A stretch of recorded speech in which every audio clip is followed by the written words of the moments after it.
प्यारे विद्यार्थियों नमस्कार। स्वागत है एक बार फिर से हमारे न्यू क्लास में। तो जो भी विद्यार्थी कृषि पर्यवेक्षक एग्जाम की तैयारी करे उनके लिए क्वेश्चन काफ़ी इंपॉर्टेंट है। तो सारे क्वेश्चन आपको देख लेना। अंतिम अपने पास 30 दिनों की तैयारी चल रही है विद्यार्थियों, क्योंकि दोस्तों हमारा 4 फरवरी को हमारा पेपर होने वाला है। 4 फरवरी को हमारा पेपर होने वाला है। तो सभी विद्यार्थी आज की क्लास में 25 क्वेश्चन रहेंगे। 25 क्वेश्चन को अटेम्प्ट करने हैं। ये क्वेश्चन आपके लिए रामबाण साबित होंगे और ये क्वेश्चन एग्जाम में बार बार रिपीट हुए प्रश्न है, तो इनको आपको सारों को देख लेना है। तो चलेगा दोस्तों, हमारी क्लास को शुरू करते हैं। पहला क्वेश्चन आपके सामने है दोस्तों, अग्निकुंड के साक्ष्य कहाँ से मिले? कहाँ से मिले? मोहनजोदड़ो से मिले, चंदूडो से मिले हैं, लोथल से मिले या कालीबंगा से मिले? काली जो अग्निकुंड के साक्ष्य कहाँ से मिले प्रिय विद्यार्थियों? आंसर बताएगा। सभी विद्यार्थियों को आंसर बताना है। तो ये मिले थे कालीबंगा सभ्यता से मिले थे, अग्निकुंड के साक्ष्य मिले थे। और कालीबंगा सभ्यता अगर आपसे पूछ ले कहाँ है, तो यह है हनुमानगढ़ में। कहाँ है विद्यार्थियों? हनुमानगढ़ में कालीबंगा सभ्यता है। तो सभी विद्यार्थी इसको याद रखेंगे, महत्वपूर्ण तथ्य हैं। एग्जाम की दृष्टि से आज की क्लास रहेगी रामबाण, और सभी विद्यार्थियों को एंड तक क्लास को वॉच करना है। अगला क्वेश्चन है, राज प्रशस्ति का काल है। राज प्रशस्ति का काल है 1652 ईस्वी, 1576 ईस्वी, 1676 ईस्वी, 1439 ईस्वी। तो राज प्रशस्ति का क्या काल है विद्यार्थियों? वो रहेगा, क्या रहेगा? 1676 ईस्वी। सी ऑप्शन आपका करेक्ट आंसर है। और वेरी वेरी इंपॉर्टेंट क्वेश्चन लगा लीजिएगा विद्यार्थियों, ये क्वेश्चन आपके लिए काफी इंपॉर्टेंट है। पहले पूछे परीक्षाओं में प्रश्न दोबारा रिपीट होने की पूरी संभावना है। अगला क्वेश्चन है, घटियाला शिलालेख किस भाषा में लिखा गया? घटियाला शिलालेख किस भाषा में लिखा गया विद्यार्थियों? पारसी में, संस्कृत में, हिंदी में या मारवाड़ी में? घटियाला शिलालेख किस भाषा में लिखा गया है? आंसर बताएंगे। क्या आंसर आपका रहने वाला है? आंसर बताएंगे तो संस्कृत भाषा में घटियाला का शिलालेख लिखा गया है। बी ऑप्शन हमारा करेक्ट आंसर रहेगा। जिन विद्यार्थियों ने बी दिया उनका करेक्ट आंसर। फिर से बता रहा हूँ दोस्तों, हूबहू आपको पेपर में यहीं से प्रश्न देखने को मिलेंगे। तो इन क्लास को पूरी देखिएगा, एक भी प्रश्न मिस मत करिएगा। सारे आपके लिए रामबाण क्वेश्चन रहने वाले। अगला क्वेश्चन है, राजस्थान शब्द का प्रयोग सर्वप्रथम किसने किया? इसको दोस्तों वेरी वेरी इंपॉर्टेंट क्वेश्चन लगा लीजिएगा, और क्वेश्चन को स्टार लगा लीजिएगा दोस्तों। क्वेश्चन को स्टार लगा लीजिएगा कि राजस्थान शब्द का जो प्रयोग किया था सर्वप्रथम किसने किया विद्यार्थियों? आंसर बताएं। जॉर्ज थॉमसन ने, कर्नल जेम्स टोड ने, जे.एस. होज्जा ने या वी.एस. स्मिथ ने? तो किसने किया था राजस्थान शब्द का प्रयोग? कर्नल जेम्स टोड ने, जिसे दोस्तों घोड़े वाले बाबा के नाम से जाना जाता था। किसको? कर्नल जेम्स टोड को घोड़े वाले बाबा के नाम से भी जानते हैं प्रिय विद्यार्थियों। अगला क्वेश्चन है, राणा कुंभा की हत्या हुई थी। राणा कुंभा की हत्या कहाँ हुई? अचलगढ़ में, चित्तौड़गढ़ में, कुंभलगढ़ में या नागदा में? राणा कुंभा की हत्या की बात करें दोस्तों, कुंभलगढ़ में हुई थी। इसी ऑप्शन को हम लॉक करेंगे। और अगर आपसे पूछ ले कि राणा कुंभा की हत्या किसने की थी, तो उसके क्या दोस्तों, राणा कुंभा के पुत्र, राणा कुंभा का जब पुत्र था कौन था? उदा। कौन था? राणा कुंभा के पुत्र उदा ने राणा कुंभा की मृत्यु की थी। कहाँ की? कुंभलगढ़ में की थी। ये आपको याद रखना, ये महत्वपूर्ण तथ्य है दोस्तों। और वादा करता हूँ दोस्तों, अगर आपने क्लास पूरी देख ली तो आपके लिए क्लास इंपॉर्टेंट रहेंगी। इंपॉर्टेंट के साथ साथ हूबहू आपको यहीं से क्वेश्चन देखने को मिलेंगे। अगला क्वेश्चन है, जोधपुर के जसवंतरा का निर्माता कौन था? जोधपुर के जसवंतरा का निर्माता कौन था विद्यार्थियों? आंसर बताएं। महाराजा भगत सिंह, महाराजा उमेर सिंह, महाराजा सरदार सिंह, महाराजा विजय सिंह? सभी को आंसर बताना है विद्यार्थियों। आंसर बताएंगे तो क्या करेक्ट आंसर रहेगा आपका?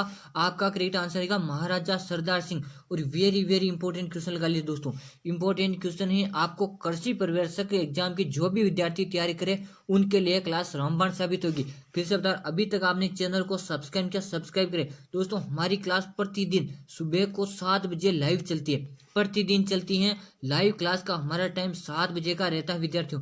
तो सभी विद्यार्थी 7 बजे लाइव क्लास में जुड़कर अपनी तैयारी को महत्वपूर्ण बनानी है, और पहली बार में आपको सिलेक्शन लेना है। अगला क्वेश्चन है, सारंगपुर का युद्ध कब लड़ा गया? सारंगपुर का युद्ध कब लड़ा गया? 1437 में, 1443 में, 1517 में, 1428 में? तो सारंगपुर का युद्ध कब लड़ा गया दोस्तों? आंसर बताए। सारंगपुर का जो युद्ध लड़ा 1437 में लड़ा। और अब बताएगा किस किस के बीच में युद्ध लड़ा गया, ये आपको कमेंट में बताना। कमेंट में बताना अगर आपकी तैयारी कैसी है दोस्तों। अब खुद को आंकलन कर लेना, खुद को आंकलन कर लेना है कि अब आपकी तैयारी कैसी है। आज 25 क्वेश्चन है और 25 क्वेश्चन ही आपको अटेम्प्ट करने हैं, और एंड में आपको कमेंट में बताना है कि आपके कितने क्वेश्चन राइट हो पाते हैं विद्यार्थियों। अगला क्वेश्चन आपके सामने है, जयपुर शहर की स्थापना कब हुई थी? जयपुर शहर की स्थापना कब हुई? 1734 में, 1868 में, 1727 में, 1714 में? जयपुर शहर की जो स्थापना हुई थी विद्यार्थियों, आंसर बताए कब हुई थी। आंसर में बताना है सभी को। तो 1727 में जयपुर शहर की स्थापना हुई थी। क्या है? जयपुर शहर की स्थापना हुई थी। याद रख लीजिएगा, काफी इंपॉर्टेंट क्वेश्चन है। जिसे दोस्तों उपनाम, आपको इस सभी जिलों के उपनाम याद कर लीजिएगा। आपको 1 से 2 क्वेश्चन उपनाम से संबंधित पूछे जाएंगे। ये मेरा आपसे वादा रहा, ये मेरा आपसे वादा ही। अगला क्वेश्चन आपके लिए है, तिवारा कर वसूला जाता था। तिवारा कर वसूला जाता है औद्योगिक उत्पादों पर, दूसरे राज्यों के से व्यापार पर, दिवाली और होली जैसे पर्वों पर, या कृषि उत्पादों पर। देखिए दोस्तों, आपको बताना है जो तिवारा जो कर है कब वसूला जाता था, कब वसूला जाता था, ये आपको बताना है। तो ये दिवाली और होली के जैसे पर्वों पर क्या है, वसूला जाता था। तो आपका सी ऑप्शन, सी ऑप्शन आपका करेक्ट आंसर है। अगला क्वेश्चन आपके सामने, ऊपर माल पंच बोर्ड का गठन, ऊपर माल पंच बोर्ड का गठन किया गया था। किसने किया दोस्तों, यही बताना है। साधु सीताराम दास ने, विजय सिंह पथिक ने, मन्नालाल पटेल ने, मोतीलाल तेजावत। तो ऊपर माल पंच बोर्ड का गठन कब किया गया, आंसर बताना है दोस्तों। और किसने किया ये आपको बताएगा, सभी को आंसर बताना है क्या करेक्ट आंसर रहेगा। तो विजय सिंह पथिक आपका बी ऑप्शन, जिन विद्यार्थियों ने बताया उनका सही आंसर है। अगला क्वेश्चन आपके सामने है, राजस्थान में छावनी बोर्ड की स्थापना कहाँ की गई। राजस्थान में छावनी बोर्ड की स्थापना कहाँ की गई, नसीराबाद में, जैसलमेर में, नीमच में, या जोधपुर में। तो राजस्थान में छावनी बोर्ड की जो स्थापना की गई थी नसीराबाद में। और जो 1857 की जो क्रांति की शुरुआत हुई थी वो नसीराबाद से हुई। अगर आपको डेट पूछ ले कब हुई, तो 28 मई को शुरू हुई थी 1857 की क्रांति। कब हुई, 28 मई को शुरू हुई थी। और कहाँ से हुई थी, नसीराबाद से शुरू हुई थी। अगला क्वेश्चन आपके लिए है, विजय सिंह पथिक का मूल नाम क्या। वेरी वेरी इंपॉर्टेंट क्वेश्चन है दोस्तों। डबल ट्रिपल स्टार लगा लीजिएगा, चाहे इसको आप स्टार भी लगा लेना दोस्तों। दोस्तों फिर से बता रहा हूँ, जिन क्वेश्चन को मैं स्टार लगा दूं उन क्वेश्चन को आप स्टार लगा लेना और कॉपी में लिख लेना। ये क्वेश्चन आपके 100% एग्जाम में देखने को मिलेगा। विजय सिंह पथिक का मूल नाम क्या था, तो विजय सिंह पथिक का मूल नाम था भूप सिंह। भूप सिंह था, ए ऑप्शन आपका सही रहा है। अगला क्वेश्चन, अगला क्वेश्चन है, वीर भारत सभा की स्थापना की थी। वीर भारत सभा की स्थापना किसने की, जल्दी से सभी आंसर बताएंगे। सागरमल कोपा ने, अर्जुनलाल सेठी ने, विजय सिंह पथिक ने, या केसरी सिंह बारट। तो वीर भारत सभा की स्थापना किसने की, सभी को आंसर बताना। तो किसने की थी, केसरी सिंह बारट ने। केसरी सिंह बारट ने वीर भारत सभा की स्थापना की थी। आपका डी ऑप्शन यहाँ पे सही रहा है। अगला क्वेश्चन है, अगला क्वेश्चन, सिरोही का राजस्थान में विलय कब हुआ। सिरोही का राजस्थान में विलय कब हुआ, 1952 को, 1948 को, 1956 को, या 1949 को। तो सिरोही का राजस्थान में विलय कब हुआ था, ये आपको आंसर में बताना है। जो सिरोही थी दोस्तों, क्या है, राजस्थान में वर्तमान में कितने जिले हो चुके हैं, 50 नए, क्या करने, तो अपने 50 जिले हो गए, जिनमें से क्या नए जिले कितने बनाए, 19 जिले बनाए। और जिनका 19 जिले की घोषणा कब हुई, 17 मार्च को। अगर आपको एग्जाम में पूछ ले 19 जो नए जिले बने उनकी घोषणा कब हुई थी, 17 मार्च को घोषणा हुई थी। और वर्तमान में कुल कितने जिले हैं, तो 50 हैं, नए कितने बने, 19 बने। ये भी आपको याद रख लेना है। अब बताना है सिरोही का राजस्थान में विलय कब हुआ, यही आपको बताना है कि सिरोही का राजस्थान में विलय कब हुआ, 1956 को, 1956 को हुआ था। सी ऑप्शन आपका सही रहा है, सी ऑप्शन आपका सही रहा। दोस्तों अभी तक आपने चैनल को सब्सक्राइब नहीं किया, फिर से बता रहा हूँ, अगर आपने सब्सक्राइब नहीं किया सब्सक्राइब कर लीजिएगा दोस्तों। फिर मत कहना कि बताया नहीं, क्लास हमारी फिर से 7 बजे लाइव चलती है प्रतिदिन, प्रतिदिन 7 बजे चलती है। और शाम को बता रहा हूँ, शाम को हमारी क्लास चलती है 8 बजे, 8 बजे लाइव चलती है। सभी विद्यार्थी शाम को 8 बजे और सुबह को 7 बजे लाइव क्लास में जुड़कर, मात्र अपने पास 25 दिनों की तैयारी है, 25 दिन आप मुझे दे दीजिएगा, आपको मैं सिलेक्शन 100% मिलेगा। अब बताए, बीकानेर में जूनागढ़ किले का निर्माण किसने करवाया। बीकानेर में जूनागढ़ किले का निर्माण किसने करवाया, राव बीकानेर, राव कल्याणमल ने, महाराजा राय सिंह ने, या राव जैत सिंह ने। बीकानेर में जो जूनागढ़ का किला है उसका निर्माण किसने करवाया, यही बताना है। तो राय सिंह ने, किसने, राय सिंह ने, महाराजा राय सिंह ने करवाया था। और बीकानेर में जो जूनागढ़ का किला है जिसका 2 उपनाम है दोस्तों, क्या है, उपनाम याद करना वेरी वेरी इंपॉर्टेंट है। उपनाम क्या है, एक तो है दोस्तों जमीन का जेवर, क्या है दोस्तों, जमीन का जेवर के नाम से भी जाना जाता है। और एक राती घाटी दुर्ग, एक राती घाटी दुर्ग के नाम से भी जानते हैं। जमीन का जेवर पूछे चाहे राती घाटी दुर्ग पूछे, किसके उपनाम है, जूनागढ़ दुर्ग के नाम। और कहाँ पे है, बीकानेर में, याद कर लीजिएगा। अगला क्वेश्चन आपके लिए, जो दुर्ग मानसून महल, क्या है विद्यार्थियों, जो मानसून महल के नाम से भी जाना जाता है। जो दुर्ग, क्या दोस्तों, दुर्ग जो मानसून महल के नाम से जाना जाता है वो कौन सा, अचलगढ़ दुर्ग है, सज्जनगढ़ दुर्ग है, गागरोन दुर्ग है, मांडलगढ़ दुर्ग है। बताएंगे दोस्तों कौन सा करेक्ट आंसर रहेगा, सज्जनगढ़ दुर्ग। और कमेंट में बताना है कि ये सज्जनगढ़ दुर्ग कहाँ पे। अगर आपसे घाघरोन के बारे में पूछ ले तो घाघरोन झालावाड़ में। कहाँ है विद्यार्थियों, झालावाड़ में। मांडलगढ़ पूछ ले तो कहाँ है, भीलवाड़ा में। कहाँ है दोस्तों, भीलवाड़ा में। ये भी आपको याद रखना। और सज्जनगढ़ कहाँ है ये आपको कॉमेंट में बताना है। अगला क्वेश्चन है, सहेलियों की बाड़ी राजस्थान के किस शहर में स्थित है। वेरी इंपॉर्टेंट क्वेश्चन है दोस्तों, वेरी इंपॉर्टेंट क्वेश्चन है। फिर से बता रहा हूँ, अभी तक सब्सक्राइब किया, सब्सक्राइब करें, हमारी प्रतिदिन क्लास से जुड़े और अपनी तैयारी को मजबूत बनाइए। अब बताइए, सहेलियों की बाड़ी राजस्थान में किस में स्थित है।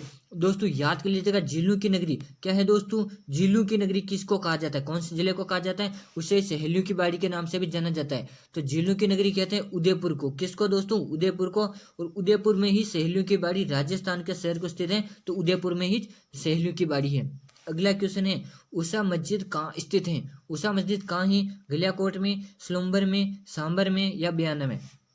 अब बताए, उषा मस्जिद कहाँ है, बयाना में है दोस्तों। कहाँ है, बयाना में है। डी ऑप्शन हमारा करेक्ट आंसर है। और कमेंट में बताएगा बयाना कहाँ है। अगला क्वेश्चन है, तुलजा भवानी का मंदिर स्थित है। प्रिय विद्यार्थियों आंसर बताना, तुलजा भवानी का मंदिर कहाँ है, नाडोल में, बाराम में, चित्तौड़गढ़ में या राजसमंद में। तुलजा भवानी का जो मंदिर है दोस्तों कहाँ है, चित्तौड़ दुर्ग में। कहाँ है, चित्तौड़ दुर्ग में। चित्तौड़ दुर्ग कहाँ है, चित्तौड़ जिले में, नाम से स्पष्ट है, चित्तौड़ दुर्ग है और चित्तौड़ में स्थित है, याद कर लीजिएगा। और दोस्तों चित्तौड़ में एक विजय स्तंभ स्थित है। क्या है दोस्तों, विजय स्तंभ, जो काफी ज्यादा प्रसिद्ध है, काफी ज्यादा प्रसिद्ध है। और अगर आपसे ऊंचे स्तंभ की ऊंचाई पूछ ले तो 122 फीट की ऊंचाई है, 122 फीट की उसकी ऊंचाई है। अगर आपसे सीढ़ियां पूछ ले, क्या है विद्यार्थियों, सीढ़ियां पूछ ले, 157 सीढ़ियां हैं। कितनी है, 157 उसमें सीढ़ियां हैं विजय स्तंभ में। और अगर पूछ ले कि कितना मंजिल ऊंचा है, तो 9 मंजिल ऊंचा है। कितना मंजिल ऊंचा है दोस्तों, 9 मंजिल ऊंचा है। ये तथ्य भी आपको याद कर लेना, ये तथ्य भी आपको याद कर लेना है। काफी इंपॉर्टेंट क्वेश्चन है, काफी इंपॉर्टेंट क्वेश्चन है। और दोस्तों विजय स्तंभ का निर्माण किसने करवाया, जो 1437 में जो युद्ध हुआ था, किस किस के मध्य, सारंगपुर का युद्ध हुआ था दोस्तों। कौन सा, सारंगपुर का युद्ध, उसी में राणा कुंभा ने उसका निर्माण करवाया था दोस्तों। अगला क्वेश्चन है, अगला क्वेश्चन है, कामड़िया पंथ के संस्थापक कौन है। कामड़िया पंथ के संस्थापक कौन है, संत पीपा जी हैं, संत धन्ना जी है, संत रामदेव जी है या संत रामचरण जी है। देखिए विद्यार्थियों, कामड़िया पंथ की जो स्थापना है, जो संस्थापक कहा जाता है, रामदेव जी कहा जाता है। और एक बात याद रख लेना, एक क्वेश्चन पूछते हैं कि राजस्थान के कौन से लोक देवता जो क्या करते थे दोस्तों, लोक देवता के साथ क्या थे, एक कवि, कवि भी थे। कौन थे, कवि के नाम से भी प्रसिद्ध थे। तो वो कौन थे, रामदेव जी प्रसिद्ध थे। और 24 बाणियां नमक इन्होंने, रामदेव जी ने ग्रंथ लिखा था विद्यार्थियों। अगला क्वेश्चन, मुकाम प्रसिद्ध है। मुकाम किसके लिए प्रसिद्ध है, जैनियों के लिए, विष्णुइयों के लिए, सिखों के लिए या जसनातियों के लिए। जो मुकाम है ना दोस्तों, विष्णुइयों के लिए प्रसिद्ध है। बी ऑप्शन आपका सही रहा है। वेरी गुड दोस्तों, सबने शानदार जवाब दिए। अगला क्वेश्चन है, संत पीपा की गुफा कहाँ है। संत पीपा की गुफा कहाँ है, पिपाड़ में है, टोडा में है, धनेरा में है या गागरोन में। कहाँ है, ये टोडा में है विद्यार्थियों। वो टोडा कहाँ है ये कमेंट में आपको आंसर बताना है। अगला क्वेश्चन है, हाड़ौती का सुरंग मेला कहाँ जाता है। हाड़ौती का सुरंगा मेला कहा जाता है, पुष्कर मेले को, चंद्रभागा मेले को, रामदेवरा मेले को, परवसर मेले को। देखिए दोस्तों, आपको याद रखना, हार्ड होते हैं। अब आप में अगर थोड़ा सा भी दिमाग लगाओगे तो क्वेश्चन इजी तरीके से सोल्व कर सकते हो। अब देखिए दोस्तों, हार्ड होती में कितने जिले आते हैं दोस्तों, एक तो आता है दोस्तों कोटा। क्या आता है, कोटा। एक आता है दोस्तों अपना बूंदी। क्या आता है, एक आता है बूंदी। कोटा आता है, बूंदी आता है, एक कोटा बूंदी और एक आता है दोस्तों बारह। एक कोटा बूंदी बारह और एक आता है विद्यार्थियों कौन सा, झालावाड़। हम शॉर्ट में लिख देते हैं झालावाड़। यानी कितने जिले, एक, दो और एक 12, 3 और एक झालावाड़, कितने, 4 जिले। अब देखिए दोस्तों, पुष्कर मेला कहाँ लगता है, अजमेर में। शॉर्ट में लिखेंगे दोस्तों, अजमेर में। चंद्रभागा मेला कहाँ लगता है, झालावाड़ में, हम शॉर्ट में लिखेंगे। रामदेवरा मेला कहाँ लगता है, जैसलमेर में। कहाँ लगता है, परवसर मेला कहाँ लगता है, नागौर में। अब देखिए दोस्तों, हमने 4 जिले देखे थे, कौन सा जिला आ रहा है, झालावाड़। चंद्रभागा मेला कहाँ लगता है, जालरा पाटन, झालावाड़ में लगता है। बी ऑप्शन हमारा लॉक कर दिया गया, बी ऑप्शन हमारा लॉक कर दिया। अगला क्वेश्चन है, सुनहरी कोठी अवस्थित है। सुनहरी कोठी कहाँ स्थित है, टोंक में स्थित है प्यारे विद्यार्थियों। ये आंसर आपका सही रहा है। अंतिम क्वेश्चन है दोस्तों हमारा, दधीमती माता का मंदिर स्थित है। दधीमती माता का मंदिर है कसवा कोटा में, ओरछा जोधपुर में, कोटमंगलोर नागौर में, पेबलोन बाड़मेर में। तो जो दधीमती माता का जो मंदिर है घोट मांगलोद नागौर में, प्रिय विद्यार्थियों। कहाँ है? घोट मांगलोद नागौर में। अब दोस्तों बताए क्लास कैसे लगी, सभी विद्यार्थियों को कमेंट में बताना। एक बार कमेंट बता आज की क्लास आपको कैसे लगी। और अगर रेगुलर आपको क्लासेस चाहिए तो एक कमेंट में बताया गया हमें रेगुलर क्लासेस चाहिए। अगर आपके दोस्तों अगर आपको सिलेक्शन लेना है कृषि परिवेक्षक भर्ती में पहली बार में, तो हमारी क्लासेस ज्वाइन कर लीजिएगा, आपको इनसे काफ़ी सारा फायदा मिलेगा। तो दोस्तों आज की क्लास यहीं ख़त्म करते हैं, मिलते हैं दोस्तों अगली क्लास में, तब तक के लिए दोस्तों जय हिंद।